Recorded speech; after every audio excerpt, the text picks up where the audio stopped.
Hello YouTube folks, welcome to my channel. My name is Steph and today I'm going to be recommending books that are technically classics but don't feel like a reading requirement. So a lot of these books I've talked about in the past. Some of them I have some thoughts on, some of them I really adore, and I'm also going to be including the date that these books were published. I'm not doing anything less than 50 years except for two modern classic recommendations that I will tag on at the end of this video. We have to remember that time is passing, you know? We no longer have to just consider books written in 1600s to be considered classics. There are books that are 300 years old, 100 years old, that were written in 1924 at this point, right? Which doesn't feel like a long time ago compared to a lot of other old literature, but those are classics. It's 100 years old. It's a common rights piece of work now, so those will all be in this video. I'm going to start with the oldest and work my way to the newest. Let's get started. So the first book I'm recommending in this video is Wuthering Heights by Emily Bronte. This was published in 1847. This is a very dramatic story. It's very soap opera-y. I listened to the audiobook and I really liked it because the narrator had different voices and was like very dramatic in their presentation, and I really liked it.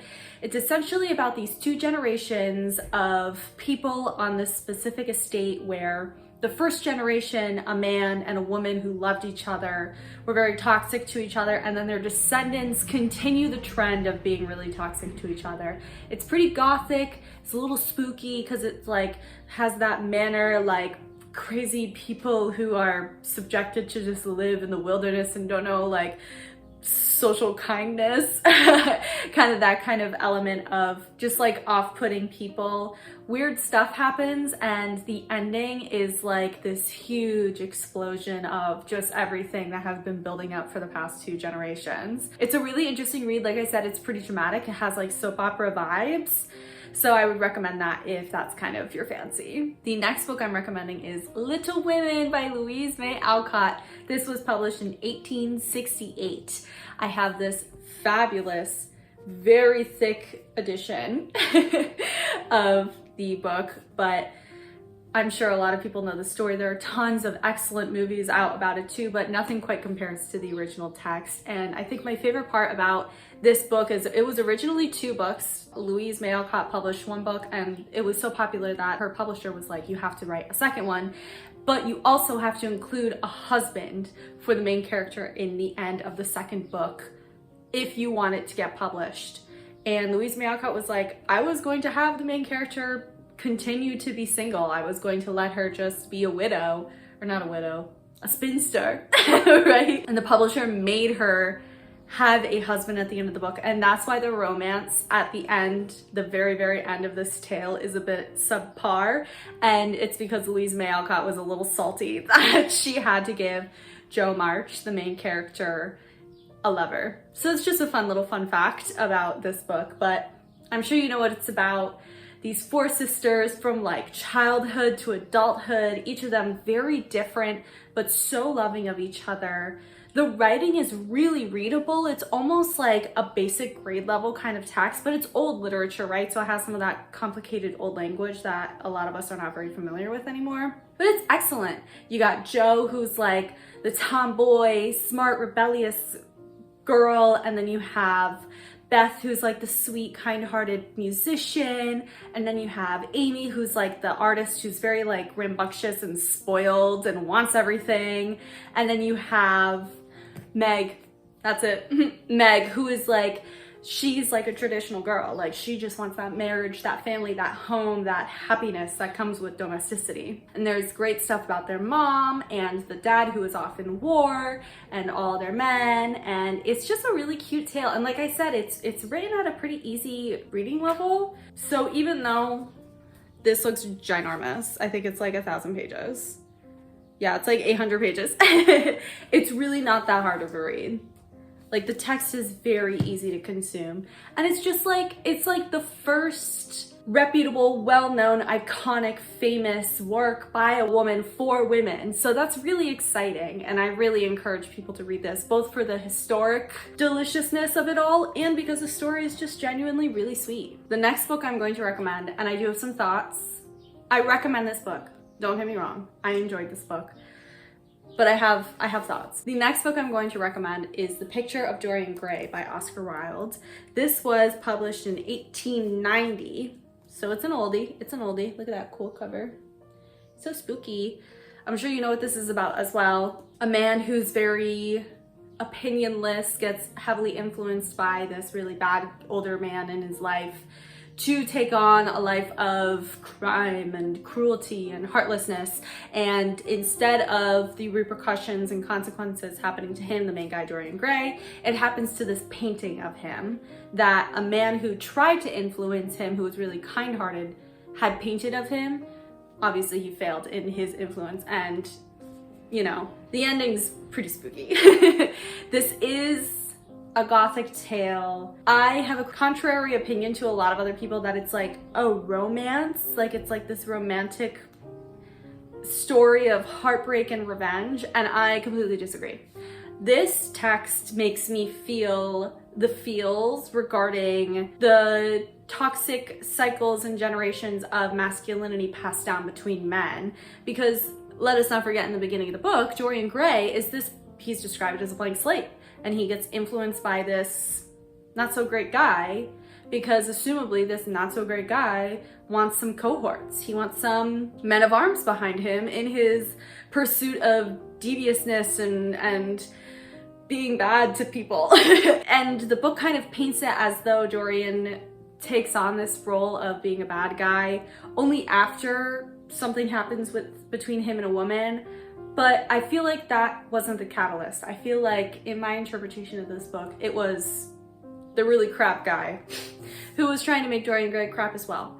Interpret it for yourself. Like I said, the writing is gorgeous. It's definitely gothic and a little spooky, especially the end. It's definitely giving borderline horror fantasy, specifically the ending. But this is an excellent read. And again, it's historic too, because Oscar Wilde, although it's not necessarily proven, it's pretty clear that Oscar Wilde was a gay man. So I feel like that further proves my point of Oscar Wilde's critiques of generational toxic masculinity as a gay man in the 1800s. But interpret it for yourself. I recommend this book. The next book I'm recommending, I just finished this, I think earlier last week or this past weekend. Rebecca. Oh my god, how do you say this last name? Daphne du Maurier.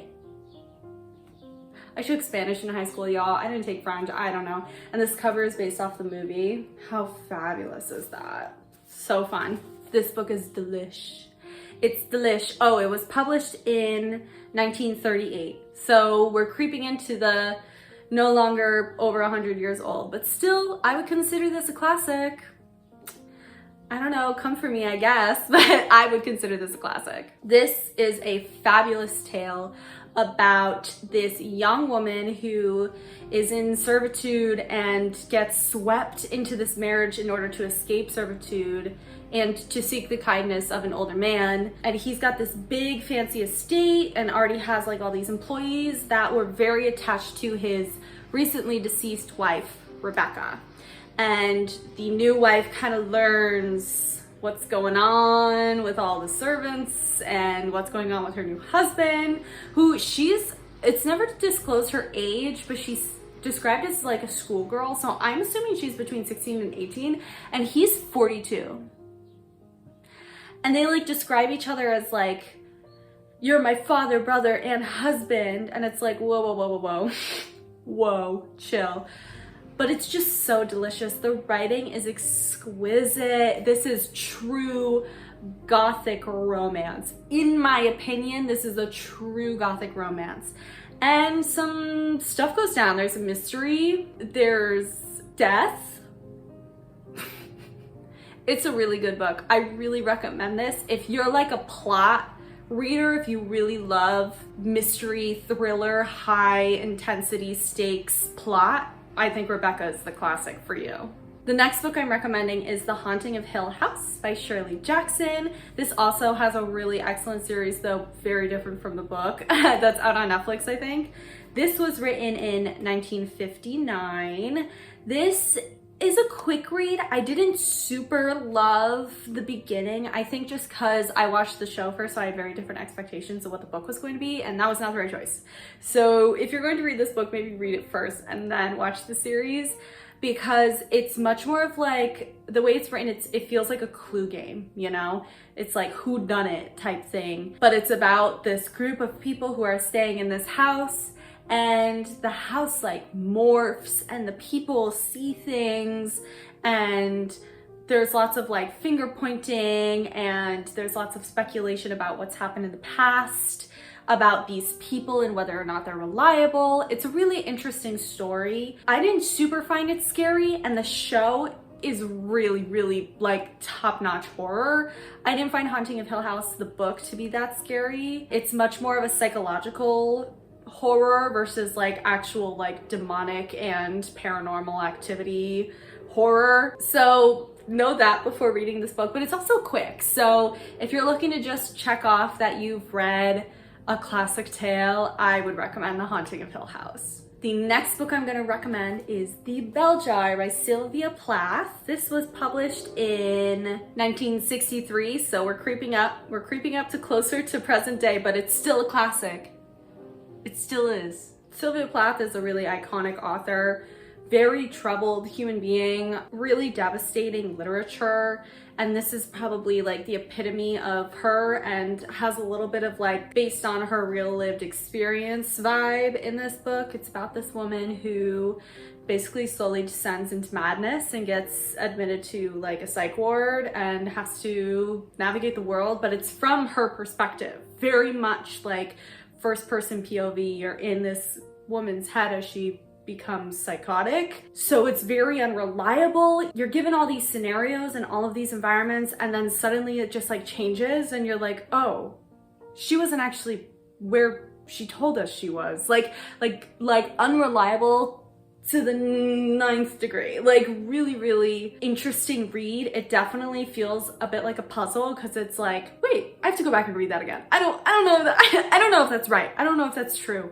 Really interesting stuff. Trigger warnings, obviously, for like suicidal attempts and that kind of stuff. There's a lot of racism. I mean, she's a woman going mad, so her ability to navigate social etiquette and demographic kindness is a little bit wonky. So if you don't want to read somebody being inappropriate towards people of color or sexualizing beautiful women, then I would stray away from the story. But if you want to kind of get a taste of like truly the mind of somebody going crazy, but that is a woman, which is a very different experience, of course, I would recommend The Bell Jar. Really interesting stuff, and it's also pretty short. It's dense in content, but it's not a ton of pages, so Bell Jar. The next book I'm going to recommend, and this one I also have a lot of thoughts on. Ugh, I'm so sorry guys, but I still liked it. None of these books I disliked. I just am very passionate in my opinions. The next book I'm going to recommend is Left Hand of Darkness by Ursula K. Le Guin. This was published in 1969. This is a sci-fi book. Ursula K. Le Guin wasn't the first female sci-fi writer. Obviously that's Mary Shelley with Frankenstein, but she is one of the really iconic sci-fi female authors for kind of breaking through the mold of like a male-dominated genre and field, which is literature. This book is really interesting. Again, it's sci-fi, so it's like pretty plotless, pretty characterless. If you like sci-fi, I definitely recommend this. If you like social studies, I'm gonna say I recommend this, because I was like halfway through this book and I was like, oh, I hate this. I hate it. I want to DNF it so bad. But I plugged through, and the reason why was because I like shifted my mindset, and I was like, you know what, I'm not gonna read this as though it's a sci-fi fiction piece. I'm gonna read it like it's an exploration of gender roles and gender hierarchy and social navigation as a non-man person. And then I enjoyed it. Essentially, it's about this intergalactic affairs where all the planets are connected now, and there is one planet that isn't a part of like the union of planets that are connected and doing trades and stuff. And somebody who is assumably from Earth, but their Earth is called something different, right? It's probably millions of years in the future, goes to this planet to convince them to join like the Federation, Union, whatever conglomeration of the planets that are doing trades and stuff. But that planet has no gender. There's no such thing as gender roles. People don't even have genitalia. It's like very different how they navigate the world, how they navigate reproduction and family and relationships and government and politics. And this man who comes from what used to be Earth, he goes to that planet and they're like, ew, why are your genitals on the outside? Like, what's a man? That's gross. Why would you like show your gender? That's something private you keep to yourself. Like, but then the person from Earth, is looking at these genderless people and he's like, well, that person, I'm gonna assume is a woman because that person has long hair, but that person's not a woman. There's no gender. Just really interesting exploration of like the genderless people seeing people with gender as gross for like showing that off, and the people with gender looking at the genderless people going, how do you function if you do not have the gender hierarchy to manipulate and control politics and the government and economics and family and all this different kind of sex, right? All this different kind of stuff. Really, really interesting. The ending is really sweet. It does kind of have like the Giver ending. It's probably the only plot is like the last 50 pages, but when I kind of flipped that switch, because I struggle a lot with sci-fi, but I love social studies books, obviously, look at all that. When I flipped that switch and was like, I'm gonna read this as though it's just a example of an exploration of gender versus no gender society, I fell into it. I got it. It clicked for me. Left Hand of Darkness. I recommend it. The next book, and this is really pushing it. This is pushing the definition of classics, but I don't care. I do not care. It's 54 years old. That's an old book. Like, let's get it together. That is Bluest Eye by Toni Morrison. This was written and published in 1970. It's Toni Morrison's novel debut. I have a whole video talking about all her different books that I'll link somewhere in this video, but I would consider this a classic, maybe a modern classic because it is kind of pushing it, but this is a classic, y'all. This is a true exploration of literature. It is about this all-Black community, and this young girl, super young girl, has a really traumatic event happen in her family and has to go board with another family, and she is obsessed with whiteness. She believes she can only be happy and beautiful and everything will be right again if she's white and blonde-haired and blue-eyed like Shirley Temple. And you just get all the different perspectives of each of the characters. It's like non-chronological, and in the end, like things really fit together beautifully, and it's like, oh, it's so good. Toni Morrison is a literary genius. I do not know what to tell you, but I really recommend this book. Another short, quick one, and it goes by really fast because it's kind of like all these different puzzle pieces, so you're never in like one story for that long.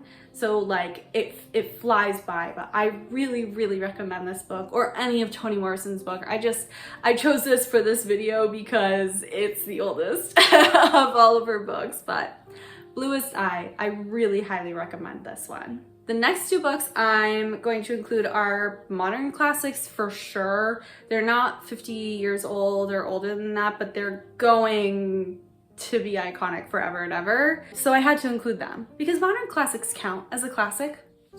Don't come for me.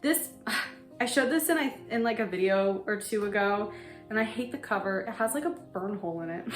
So weird, but I'm recommending Handmaid's Tale by Margaret Atwood. This was published in 1985. You simply must know this tale. You simply must, especially with the state of affairs in America now, with a lot of reproductive rights being taken away and a lot of gender protection laws being stripped and whittled down. This is a really important read. It's a dystopian novel about this world where, I don't know, something happened and now women can't have kids and very few can. So those very few who can are forced into slavery essentially to reproduce. They like get hired by specific families, and when the mother of that family is ready to have kids, the handmaid has the kid. And the handmaid also, like, they're not allowed to talk to men. They have to like keep their eyes down when they're in public. They're so often publicly hanged, which is so crazy, right? Like, to us, we'd be like, why would you kill the people who can actually have kids? But they do it as a control tactic because they need those people to stay scared in order to stay in servitude, right? So really interesting exploration of a very possible future. A lot of protesters for reproductive rights and that kind of stuff will dress up in the classic handmaid's garb as like a sign of resistance and stuff, as a sign of like, this could be what the future looks like, as a Handmaid's Tale. I believe it's a series too. I think there's a second and third book, but I've only read the first book, and I watched like the first few seasons of the show, and then it got too hairy for me, but really interesting, difficult read. And it's written almost like it's nonfiction, in my opinion. Like, it's not really story-y until like halfway through. It's just very interesting, and it's definitely, I would consider this a modern classic. And look at that, like, burn hole. What happened there? I don't even know, but Handmaid's Tale, I recommend. The last book I'm recommending, and I can't believe, I was thinking back, I have not recommended this in a video yet, and I simply can't believe it, because reading this book in AP English Lit as a junior in high school changed my life. Poisonwood Bible by Barbara Kingsolver. This was published in 1998, so it's pretty new, but this is a modern classic. It's so stupid good. It is about this white family who goes to Africa. There's like four daughters, I believe, and they're like a missionary family. So the father is like priest or whatever, and he's like trying to convert all the Africans. It's from the perspective of the four daughters, and it's like changes tone as the different ages show, because like the oldest is like 16 and then the youngest is like 4, and you get chapters in that 4-year-old's perspective. Oh, it's so good. I know Barbara Kingsolver is a pretty popular author, but this is my favorite book by her. This is totally a modern classic in my opinion. It's written that way. It's just a really interesting exploration of the effects of colonialism and how it truly doesn't benefit the people who are colonizing just as much as it doesn't benefit the people who are being colonized, because these daughters, they go through it, and the whole family goes through it too. Like, there's illnesses and wars happening, and in the end, I'm not gonna say anything, I don't want to spoil it, but the end is so sad and beautiful, and each of the daughters end up with a different fate, and it's just really, really well written. It's definitely like anti-colonialism rhetoric, so I would also encourage you to read this due to what's happening in the current political international affairs, to maybe kind of gain a perspective that could be interpreted in regards to what's going on. I really, really, really encourage this book, Poisonwood Bible. Okay, y'all, that wraps up my classics recommendation list. I know some of these weren't true classics. Sue me. They feel like classics. They will be classics, so they're classics. I hope you have a wonderful rest of your day. Feel free to like, comment, subscribe, do whatever you want to do. I'm not your mother, and I will see you in the next one. Bye.